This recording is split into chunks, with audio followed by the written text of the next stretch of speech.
It should not escape us that most of the major researchers who are involved in artificial intelligence have something called a P-Doom score, which is a score between 0 and 100 that it might actually kill us all. It's a non-zero It event. is a non-zero for most of them. Well, until last week at Meta. Was one of the outliers who had an absolute zero, but most of the rest of these researchers, the number is 1, 2, 10, something like that, which these are the people who are really, really close to the technology. My own P-Doom is greater than zero, but it's probably in the tenths of a percent. Welcome back to the home front. I'm your host, Reed Galen. Today, I'm joined by Kevin Williams. Kevin is the founder and CEO of Ascend AI, where he advises global executives, boards, and policymakers on practical AI adoption risk and governance. He's launched multiple LLM-based SaaS products, lots of acronyms there, Kevin, and developed the innovative AI Ambassador Program, which has trained hundreds of global professionals to drive AI innovation from within. Kevin also serves as an advisor to the Utah Office of AI Policy and chairs the Utah AI Responsible Initiative Workforce Special Interest Group. That's a lot of words there. Kevin is also an old friend and a neighbor. Kevin, welcome to the show. Thank you so much for having me, Reed. All right, so explain AI. No, I'm just kidding. So look, there's two, from my mind, I think there's a couple of things we need to remember. One is that AI stands for artificial intelligence, which means that humans are creating. I think the fear, whether or not you go back to Terminator 2 and Skynet or The Matrix, is that it somehow gets too smart for its own good. It becomes the HAL 9000, and it tells us, I'm sorry, Kevin, you can't do that. So is the truth somewhere in the middle? Is it going to wreck millions of jobs? Is it going to create this new form of consciousness? Is everybody going to be better? Is everybody going to be worse? There's a lot of back and forth. If you're Sam Altman, it's the greatest thing since sliced bread. And if you are a 23-year-old white collar worker, it looks pretty bleak. Yeah, I think the answer there is yes to a lot of those things. It should not escape us that most of the major researchers who are involved in artificial intelligence have something called a P-Doom score, which is a score between 0 and 100 that it might actually kill us all. So it's a non-zero event. It is a non-zero for most of them. Jan LeCun at Meta, well, until last week at Meta, was one of the outliers who had an absolute zero. But most of the rest of these researchers, the number is 1, 2, 10, something like that, which these are the people who are really, really close to the technology. My own P-Doom is greater than zero, but it's probably in the tenths of a percent, somewhere around there.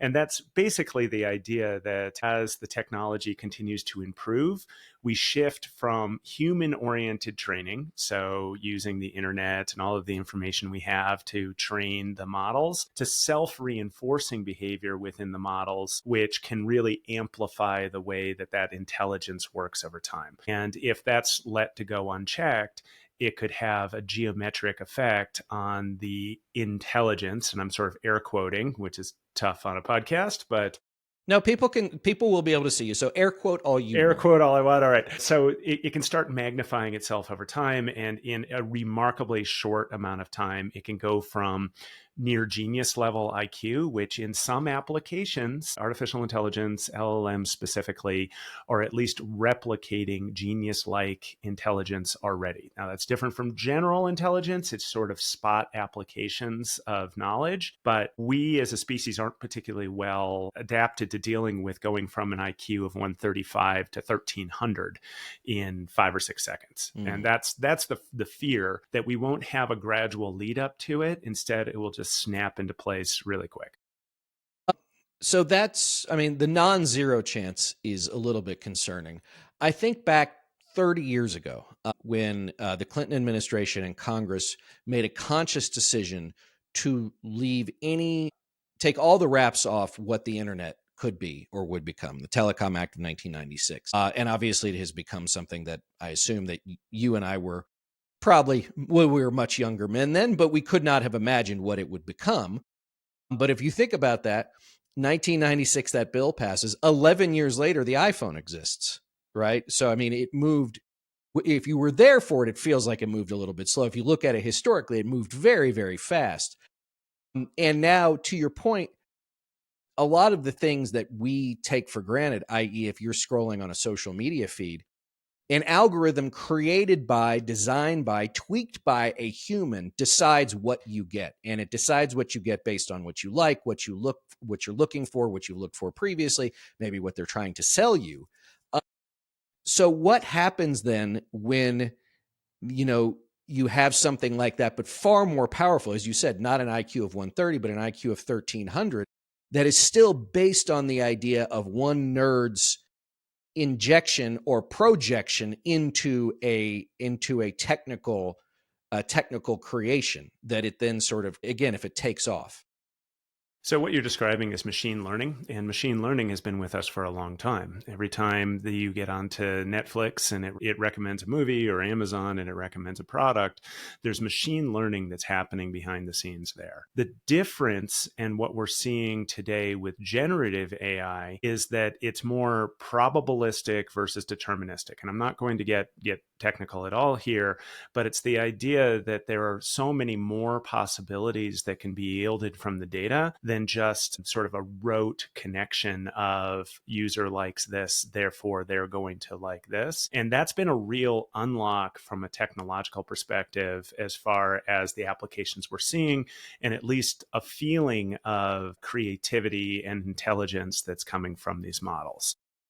I mean, let me just ask this practically and in somehow creepily too, Kevin, is that you take like a Chat GPT, which is probably the AI bot, right, that most people know. And Sam Altman, who I really creeps me out in many different ways. You don't have to say that, I can. Is like, oh yeah, it'll be your best friend, it'll be your lover, it'll be this. Like, that's weird.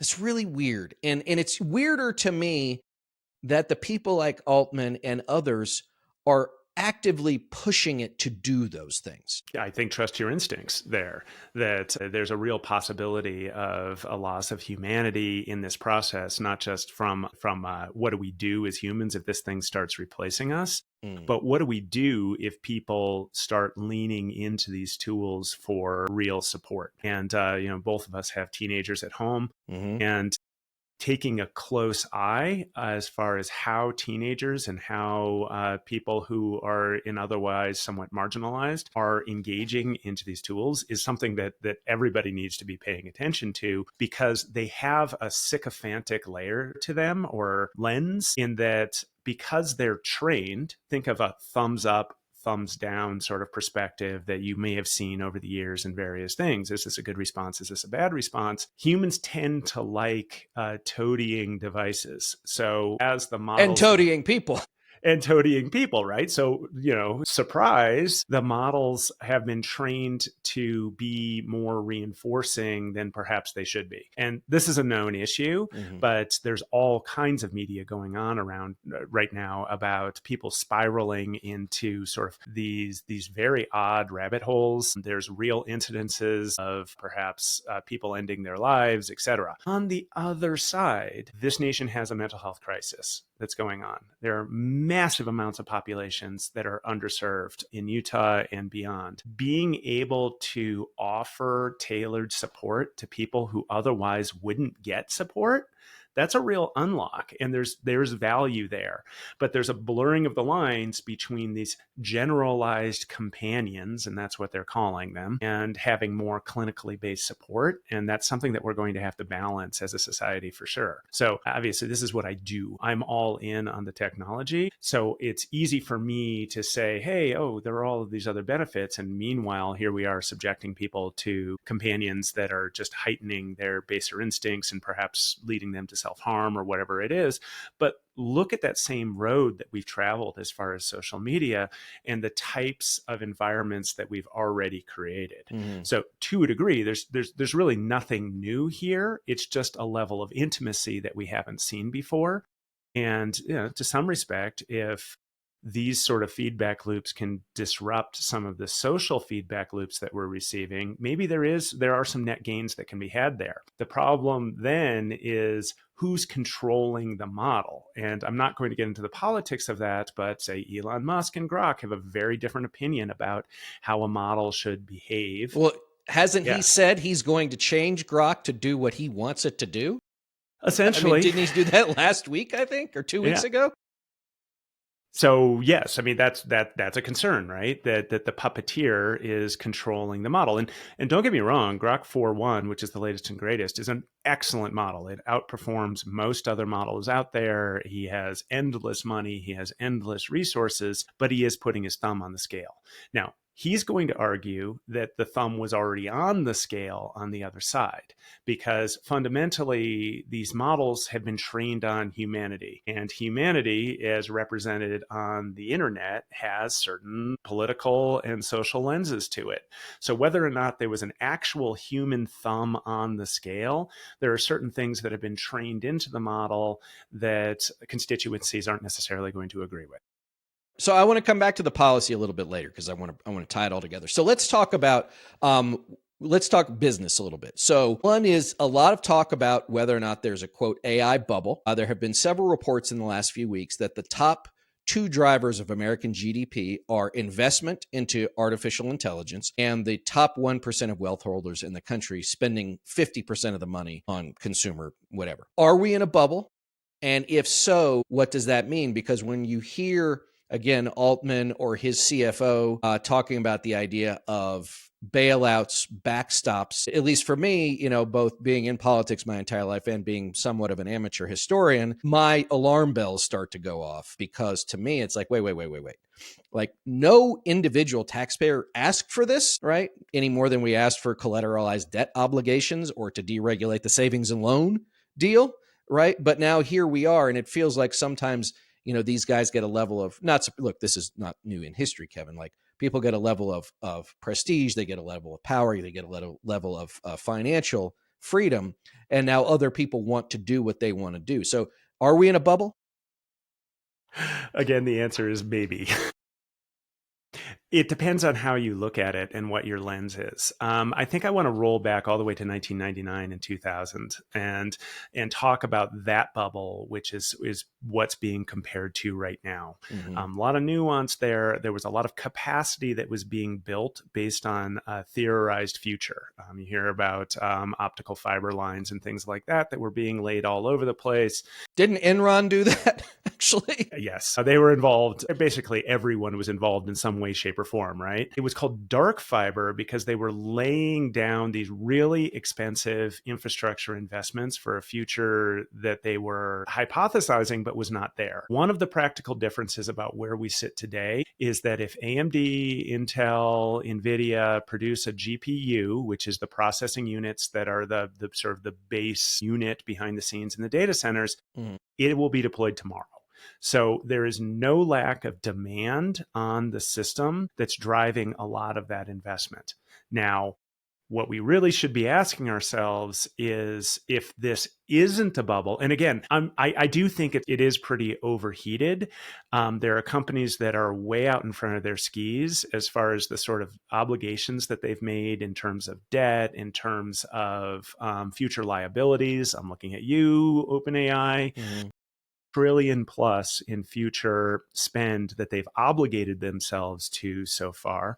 And there are others that are in a good place because they're basically self-financing this.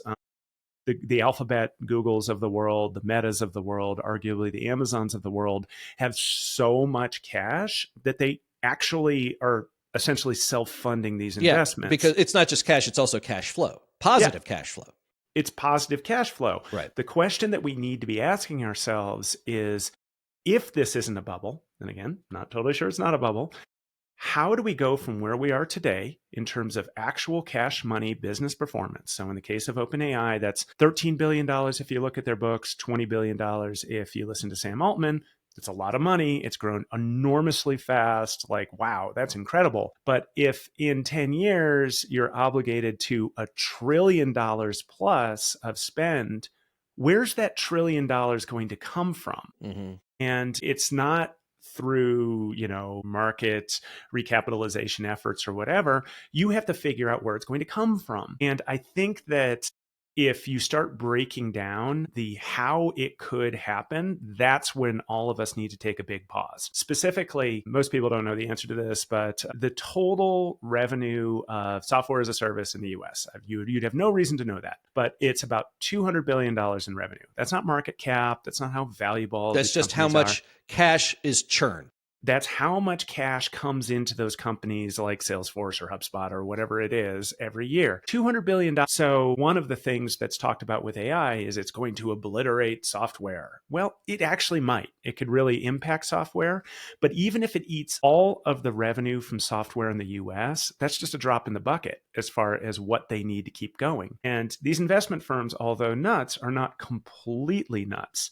So the next piece you have to look at is where's the rest of that money going to come from? And my fear is that, well, it's more than my fear. What these groups are doing is they're starting to value what they call human-based total addressable market. So if you're into investments, total addressable market is the amount of money that's available, and you want to take one little piece of it, and you do your investment deck, and it's like, if we get 1% of the market, it's all going to work out. Well, human-based total addressable market is a totally different deal, because you have 200 billion in SaaS revenue, but lawyers, 180 billion, accountants, 260 billion out there. And it becomes obvious in a hurry that that's what they're going after. They're going after essentially taking big bites out of those pieces of human-oriented GDP that are currently going to folks like us.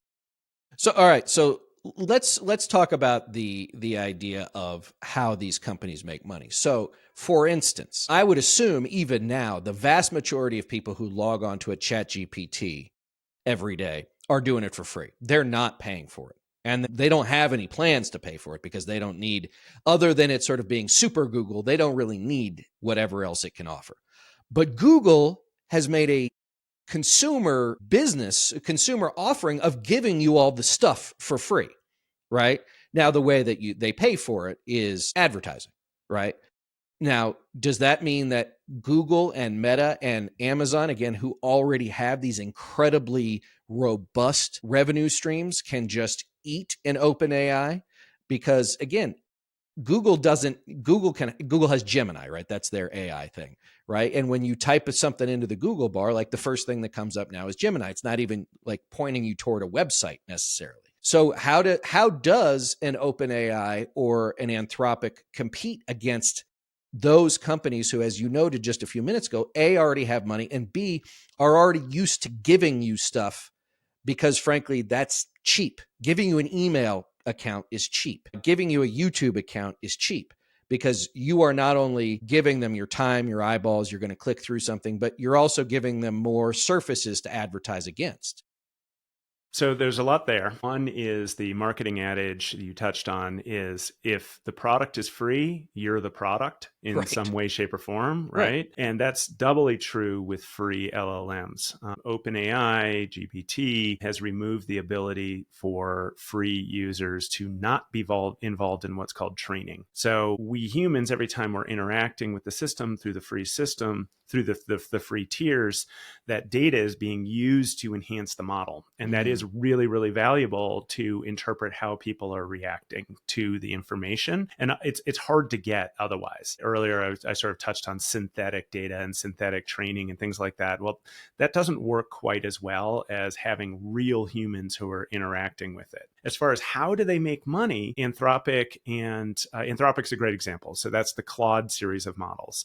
Most of their revenues actually are on the back end, and they're helping solve business challenges. And this is the same as OpenAI. So yes, there are billions of dollars of sort of front-end revenue that are coming from people who are paying for some subscriptions, but the real money in their business is coming from what you call process or tokens. Tokens are the base currency of AI, and a token is about 75% of a word for various reasons that don't matter here, but they're getting paid on a per token basis to solve business problems behind the scenes. So yes, they get all of this attention for being front stage to consumers, but at the end of the day, they're actually sort of a picks and shovels business model that allow people like me and my clients to be able to solve problems behind the scenes. So that's very different than the consumer applications that you're seeing Google pursue. Google has a $165 billion annual business in ads, and they have a vested interest in figuring out how to preserve that business because that is such an enormous opportunity for them, and they will. Google is absolutely catching up right now. It was a huge week in AI over the last week with Gemini 3.0 launching, which is legitimately a great model. And it's sort of their game to lose there on the consumer side. Mm-hmm. And on the third aspect of this is sort of the productivity part. And this is where Microsoft lives, and this is also where Google lives. And another reason why Google is so well positioned, that I would say the majority of American SME or small businesses or even lower mid-sized businesses run in the Google universe. And being able to apply an AI layer right on top is actually a different business than what it looks like Anthropic and OpenAI are going for, where they're basically doing the data connectors behind the scenes as an enabler. So there's a lot of nuance there, and as far as what the businesses are, but Google is just so well funded, so big, so smart that I'm certainly not going to count them out. And we'll see how it plays out. My biggest concern for OpenAI again is its obligations and its debt. Can they actually stay ahead as these LLM models are becoming more and more commoditized? There's sort of a convergence happening where they're all really good. And although I use them all for different reasons, I can see a future where I will really only need to use one or two. And if you already have a Google account, which almost everybody does, right? And you're consumer facing, like that seems to be the easiest one. It just off the top of my head, I don't know that that's necessarily true. So let's talk. Can I talk marketing for a second and PR for a second? A lot of these guys are really weird, right? And I don't understand why people keep putting them on stages to say weirder and or scarier or more upsetting things, or things that are so patently not necessarily false but easily picked apart. Is it in the nature of like the PR firms or the people working for them? Is it the nature of how hot the market is? Is it part of the just super ego of these people who just like have to be everywhere? Like, what is going on? Because like when I see Sam Altman or Alex Karp of Palantir or the guy that runs Anthropic, I don't need to see more of these people, Kevin. Like they don't make me feel better about the world, and they don't make me feel better about the idea that like these guys are somehow the masters of the universe, the Geppettos of the modern world. So one, I don't disagree. It could be a travesty, but you are not the target, right? The target is the investment dollars. It's Saudi investment firms. It's them demonstrating to the world that they're operating on a different plane than we mere mortals out there, which in some way, shape, or form justifies the billions and billions and billions of dollars of investment. And it is ego as well. Altman's been a front man for a lot of years. He is just known as being one of the best fundraisers in Silicon Valley, and there's a reason for it, that he feels like this semi-accessible genius, I suppose. But there's also a maturation where OpenAI, yes, it's been around for 10 years, but it basically only came on the map 3 years ago. And it's grown just so fast, and they just not really ready for it. It is important to note that these companies have some of the steepest growth curves in history. So, there's Which means just that there's a plateau at some point. And for them, is the plateau as bad as a drop? So the plateau is more of a technical issue than it is growth issue. It could be constrained by available capacity. So there are only so many data centers that we can bring online. Right now, we need more. There is only so much power we can bring online to power those data centers. And as you can imagine, it's not an easy thing to just spin up a nuclear power plant in this country. No, we haven't done it in like 25 years. We're not particularly good at it. We're not tooled for it. We don't have the people for it, et cetera. We don't have the transmission for it. Yeah, well, yes, different topic. Yeah, the various transmission lines from the center of the country. Like, yeah, we need all of the whether you agree with the direction we're going or not, from a business and an infrastructure perspective, we basically need to fix all of these things. So there very well could be a gut check just because there's just not enough juice to power the system. And you can see it as you're using the tools. Anthropic, for instance, is actually, Claude is probably my favorite model. And I would use it all day if I could, but you run out of capacity because they only have so much process that they can allocate. And they're going to give it to the people who are paying for it. Well, I am paying for it, but even so, I'm constrained. So you're being throttled. I'm being throttled. Wow, it's like we're back to net neutrality all over again. For you tech nerds out there, you know what I'm talking about, but we won't bore you with it here.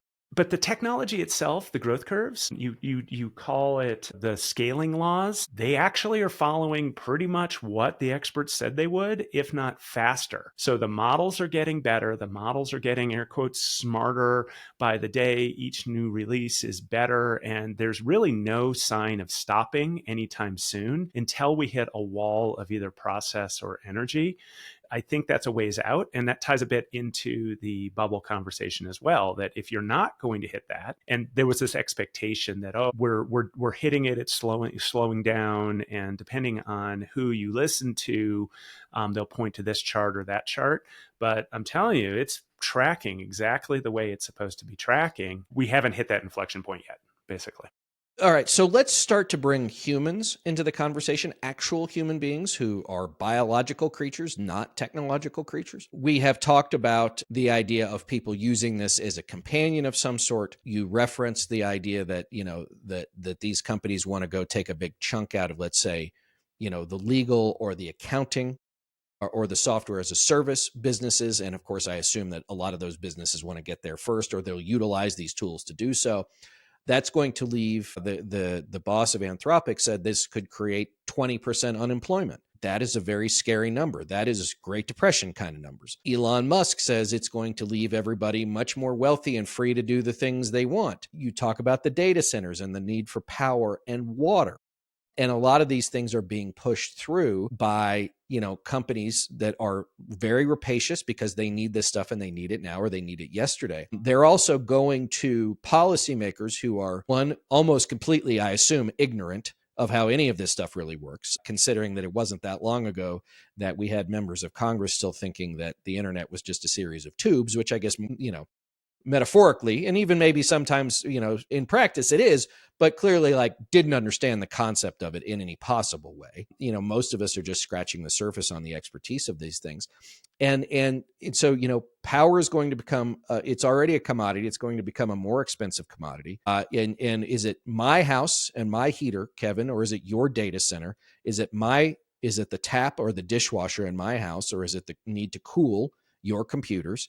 All of these things start to happen. But what seems to me always lacking with things like this is that the policy aspect of it, the other side of the ledger, gets completely ignored with the idea of, as you and I talked about in an event maybe a couple of months ago, it'll figure itself out, right? The internet, yeah, it's going to cause a lot of disruption, but look, it's created more jobs than anybody could have imagined, yada, yada, yada. But this is the one where it says, no, the big concept of this is to get the human out of the way, because these large language models can do the job better, faster, more efficiently without the headaches of HR, payroll, everything else. But those people that we're talking about still need something to do all day. Absolutely. So there are two major pieces of policy that you touched on there. First is energy and energy production. I will note that a theme when you look at these technologies is that they are the first technology that humans have come up with that has the ability to solve some of its own externalities. If you were to look at this from an optimistic perspective, yes, power consumption goes way up. Yes, power costs go up. We're consuming too much water, et cetera. But already you're seeing specialized models being deployed by Google to solve some of these problems. So just earlier this year, Google deployed a special model that reduced its data center energy consumption by 60 basis points, so 0.6%, which doesn't seem like much until you imagine just the scale of Google's energy usage. So the good news is, in very, very tiny ways, the technology is starting to solve some of these problems. So midterm, we may not have a lot of these issues because the way that the processing works may not be as much of an issue. but that doesn't solve tomorrow's problem. That doesn't solve the fact that in certain areas in, say, Georgia, where data centers are springing up all over the place, people's energy bills, like their household energy bills, have gone up 6x, which is completely nuts. And yes, you want to encourage investment in dollars and at least briefly jobs and building data centers, et cetera. But your constituency at some point is going to notice and get really, really grumpy about this. Why should I subsidize billionaires, multi-billionaires with trillions of dollars worth of market capitalization? You shouldn't. You shouldn't. So regulations, again, not a policy person, but if I could wave my magic wand and say this is the way it should be, I think that data centers probably need to BYO power. Like, where's it going to come from? Where's that 25%, as opposed to just being loaded into the network and then costing everyone else money? They need to acquire it from somewhere else or pay for it separately or provide their own. I mean, look, electric cogeneration is not like a new phenomenon. It's been going on for decades. So yeah, you want your data center, build your goddamn power plant, right? You figure it out. That's your job, not my job. It's not my job to have my power bill go from $60 a month to $360 a month. So, Claude works better, right? That's not on my list of concerns. And I think, to your point, this is a little bit where I think that the AI industry, again, maybe it's based on their weirdo CEOs or people's real life experiences with their costs, is like the tide is, public opinion is turning against AI, that it has yet to prove to the vast majority of the public that this is a good thing for us. It's gotten out of the gate. It's not going to get back in the gate, a lot like the internet.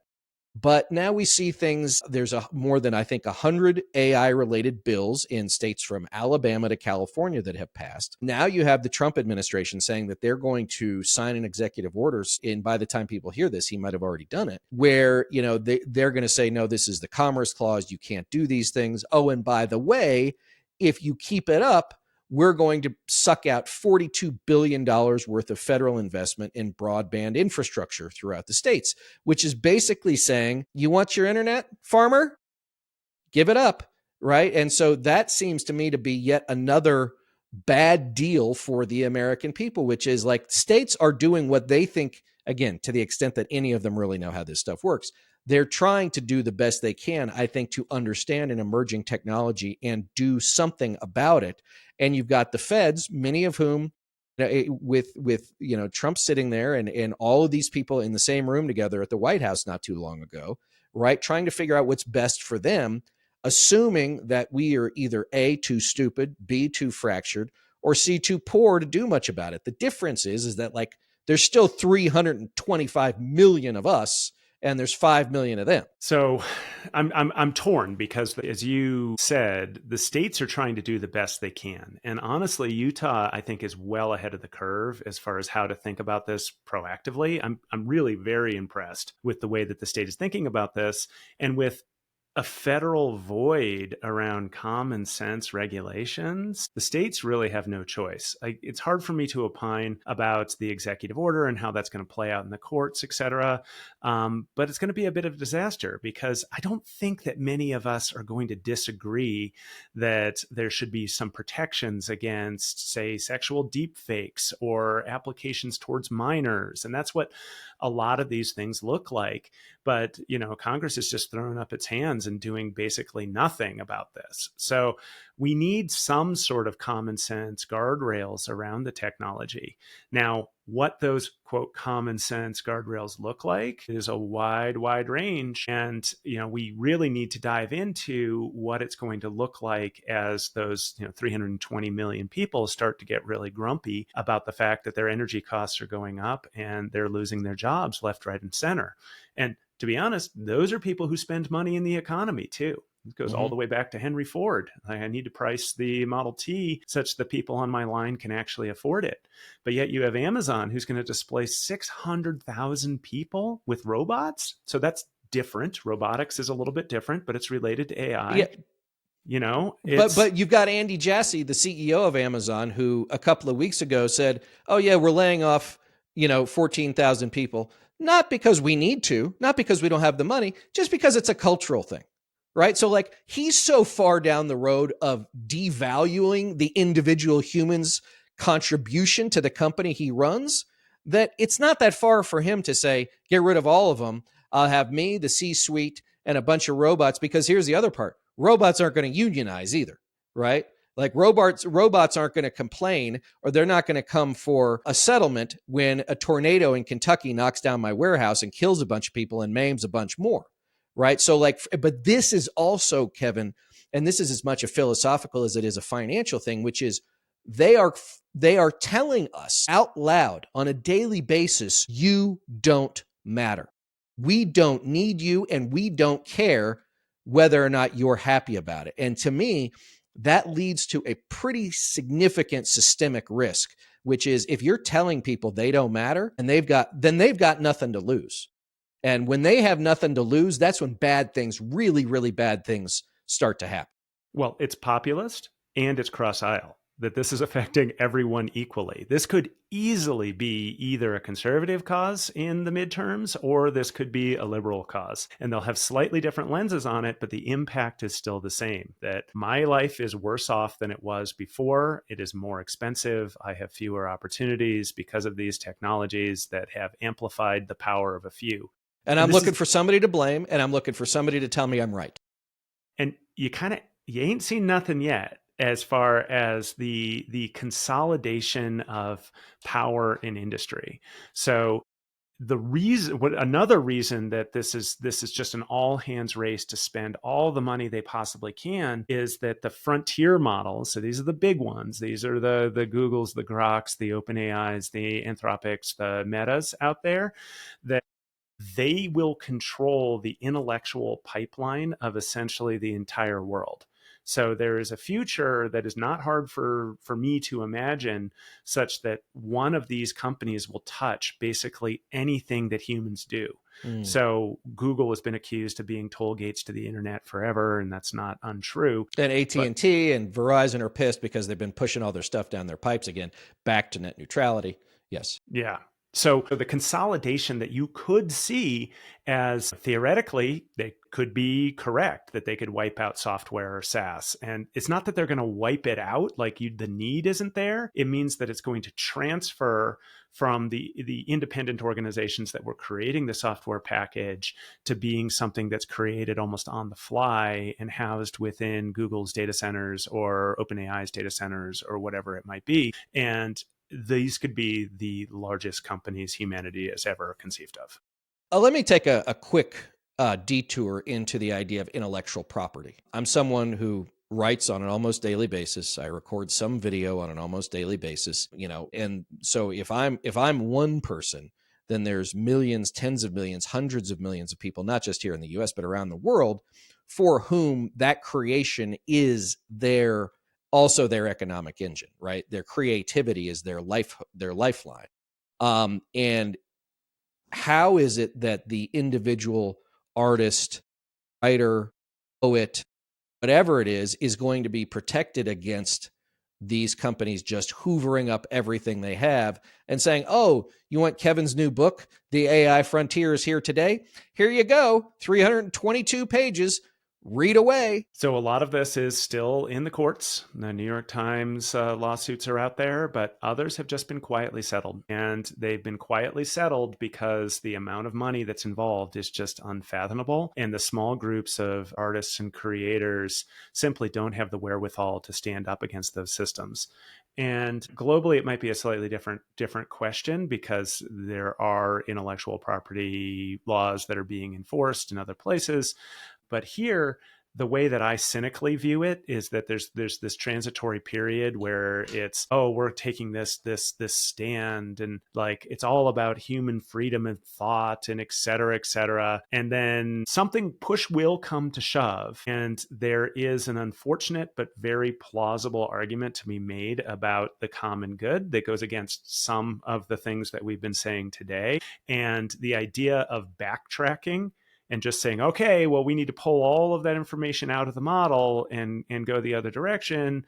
It's just not practical. That shouldn't matter in terms of IP law, but it does matter. And it all sort of depends on how the courts are going to think about that. But even so, if a court decided today that OpenAI had violated content restrictions all the way back in GPT 3.0 or 3.5 and had continued to do so, there'd be a lot of hand waving and there'd be a settlement, and the settlement would be really big, and they would pull the data out. Okay, fine, because they already have reconstructed it in all of these different Right. It doesn't ways. matter to them It anymore. doesn't matter at that point.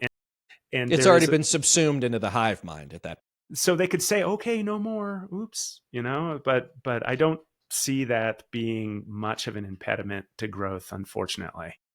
The thing that strikes me, and again, I'm a Luddite compared to you, Kevin, but to most people, is that this is one more thing that theoretically could make life better, might make life worse, but like the average person doesn't need to live their lives, right? Like if I didn't ever use ChatGPT, my life wouldn't be different, right? It's not food, it's not water, it's not shelter, it's not fire, right? It's not employment. In fact, it's anti-employment.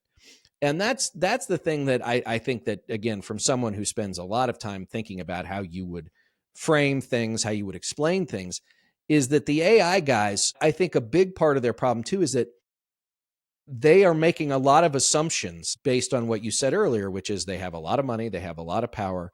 Congress is, or federal authorities are either bought and paid for on the federal, at the administrative level, or I mean, look, every major AI player is going to dump tens of millions of dollars into campaigns next year, right? Like that's just going to happen. We saw it with crypto, and it worked, right? But this is one too where you're, as you talked about a little bit earlier, we're now starting to take the human out of the equation. The problem is that the human suffers in that result. Yes, politically speaking, going into 2026, I really think that everyone's in a bit of a holding pattern. No one, by no one, I mean the big model companies, big enterprises, et cetera, wants to be the focus of that political or populist ire. So McDonald's, I'm making this up, but McDonald's choose to lay off 40,000 people. And by the way, this isn't just like accountants and things like this. McDonald's will absolutely do away with cashiers at some point. And that is tens of thousands of people who are generally lower demographic, who currently hold jobs that tomorrow will not hold those jobs because the McDonald's system doesn't need an extra burger flipper. Once they no longer need that cashier, the system has been reduced by that labor count. But no one's going to do that because they don't want every single political rally to be focused on that. So the year will progress. And then after the midterms, I believe it's going to be open season, because the other thing that's happening as a practitioner, I can tell you the technologies are getting more and more useful behind the scenes. So a year and a half ago, 2 years ago, there was a lot of digital duct tape that was involved. Lo and behold, if you pour a few $100 billion in Silicon Valley, good things occasionally do come out. And those good things are maturing behind the scenes, and they're being tested by edge type companies or companies that feel like they're under existential pressure, and they've been battle tested, and they will be ready by this time next year to snap into place to make a lot of these things real. And that's what gives me enormous pause, is that it won't be like a boiling frog type issue. I think we could be seeing some really serious disruption coming into the end of next year. Less of a boiling frog and more of a boiled lobster, right? With the attendant scream. Okay, so Kevin, first and foremost, thank you for joining me today. Give us the next 6 months. Like, what do you see on the horizon for artificial intelligence? Okay, so I'll have you back in 6 months, and then I'll have you back again a year from now. So, 180 days from now, we're in early summer 2026. Like, what will the AI field look like? Will it have already condensed? Will some of it have collapsed? We already seen a little bit of a pullback in the share prices of Nvidia and some of these other companies. Like, where do you see us just a little bit down the road? I would say that more and more companies will be more than dipping their toe into it. They will be leaping in and quietly creating solutions behind the scenes. We're seeing it every single day. That again, the solutions are getting better by the day. Companies that are looking for opportunities to improve can find those opportunities to improve. Don't get me started on the MIT survey from a few weeks ago. It was garbage, like most most well thought through pilots of AI are actually yielding ROI in companies. So that will continue. Not something you hear all the time. MIT and garbage in the same sentence. It was a terrible survey, and anybody that is in my sort of circles just wants to hang their head because for a lot of reasons, it was a tiny little survey. It was like 65 people, and yeah, but we love polling, Kevin. We love it. Gosh, but it cost $1 trillion in market cap. We love market quantitative data we don't really understand.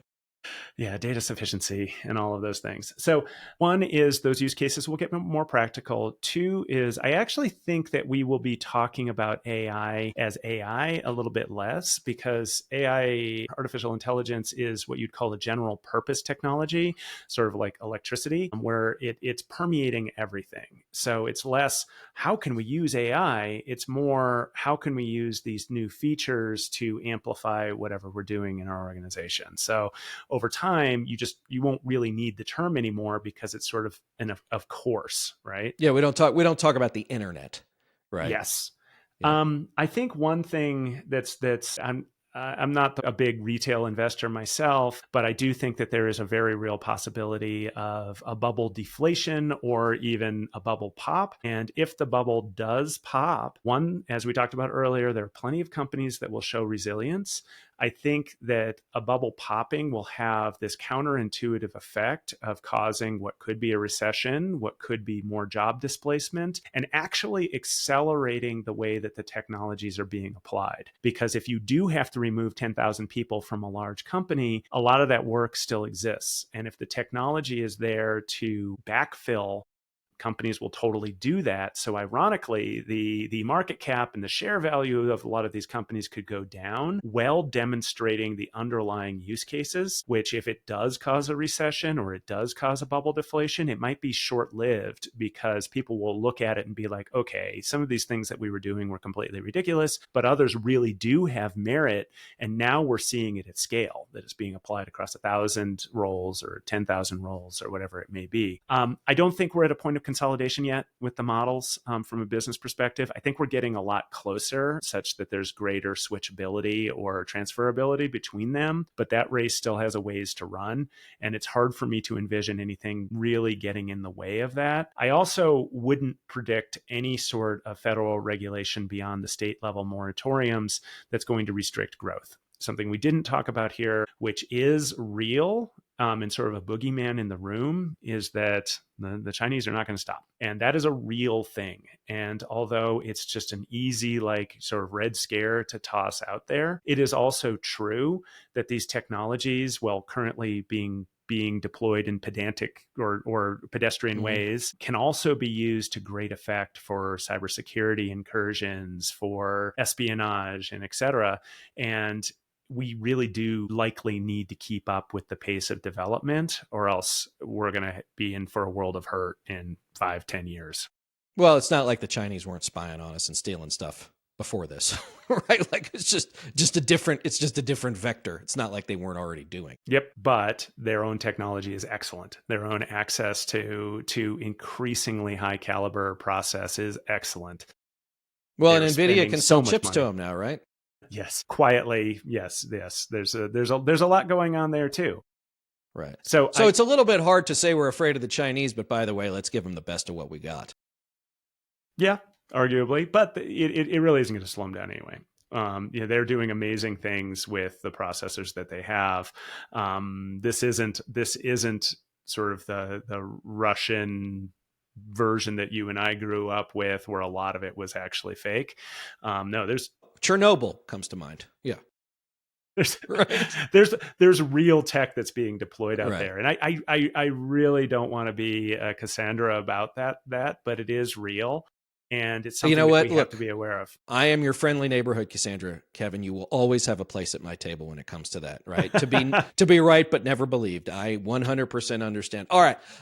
Before I let you go, where can everybody find out more about you? And is there any other social site or website or anything that you want to make sure people are aware of? Sure. Our site is ascendlabs.ai, and I'm findable on LinkedIn. I produce a lot of content, almost as often as you do, about practical applications of AI. That's really our specialty, is making it real, not being about the latest and greatest tech edge that Gemini has over OpenAI, but how do we make this practical for business owners and people in organizations to grapple with it, to ideally amplify the way that they do things, and from a utopian perspective, perhaps lead them away from a lot of the work that is really outside of their creative genius, whatever that might be. So keeping people focused on the things that they do best would be one of my missions. Awesome. Well, thank you, Kevin. As always, guys, you can find me on the socials at Reed Galen, unless you're on a Meta property, and then it's at Reed Galen _USA. I think that's what it is. I don't know. You'll find me. Just Google me. You'll find me. I'm sure you can find me on Grok. You can find me on Claude. You can find me on any of those, Gemini, any of them. I'm there. Yeah, guys. And if you would, before I let Kevin go, please rate this show 5 stars and make sure everybody else gets to hear about it, gets to see it, gets to hear conversations like I'm having with Kevin. Kevin Williams, thank you for joining me. That was great fun, Reed. As always, everybody else, we'll see you next time.